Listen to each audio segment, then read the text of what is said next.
तमिलनाडु को अपना नया थलपति मिल गया है या पिक्चर अभी बाकी है? शुक्रवार का पूरा दिन किसी ब्लॉकबस्टर फिल्म की तरह रहा, जहां हर घंटे क्लाइमेक्स बदलता रहा। 108 सीटों की जीत, घर के बाहर पटाखों का शोर और फिर अचानक सन्नाटा। बहुमत से मात्र 2 कदम दूर खड़े विजय के लिए सत्ता की कुर्सी और करीब आई या दूर चली गई। आज की इस वीडियो में जानेंगे तमिलनाडु की वो रिसोर्ट पॉलिटिक्स और डिप्टी सीएम की वो मांग जिसने विजय का गेम फंसा दिया है। नमस्कार, मैं खुशी चौधरी और आप देख रहे हैं एबीपी लाइव।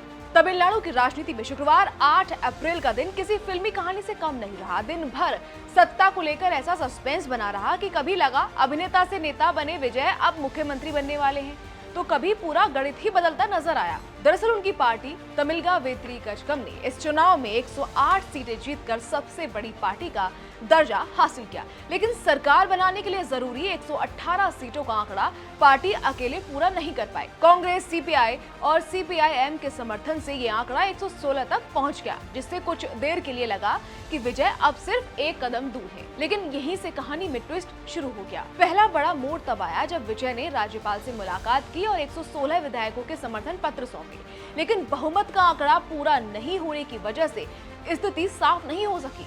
इसी बीच उनके घर के बाहर समर्थकों ने जश्न भी शुरू कर दिया, पटाखे फूटने लगे, लोग शपथ ग्रहण की तैयारी की बात करने लगे, लेकिन ये खुशी ज्यादा देर टिक नहीं पाई।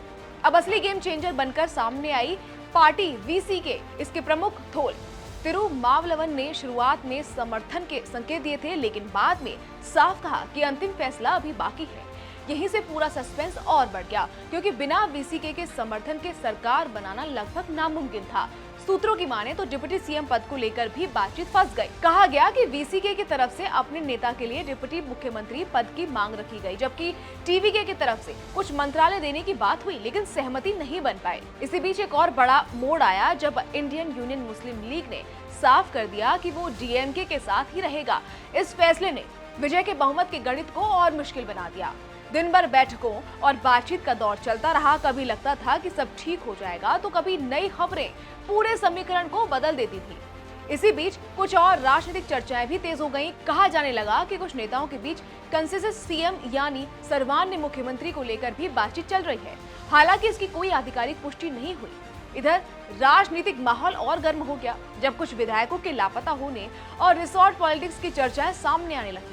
कांग्रेस के कुछ विधायकों के हैदराबाद जाने की खबरें भी सामने आई, जिससे माहौल और तनावपूर्ण हो गया। इसके साथ ही एक और बड़ा विवाद खड़ा हो गया जब कुछ आरोप लगे कि समर्थन पत्रों को लेकर गड़बड़ी हुई है। हालांकि टीवीके की तरफ से एक वीडियो भी शेयर किया गया जिसमें समर्थन पत्र पर हस्ताक्षर दिखाए गए, लेकिन दूसरी तरफ से इन दावों को पूरी तरह खारिज कर दिया गया और मामला और उलझ गया। दिन भर की इस पूरी राजनीति में एक तरफ विजय मुख्यमंत्री बनने के बेहद करीब नजर आए, तो दूसरी तरफ हर घंटे समीकरण बदलते रहे।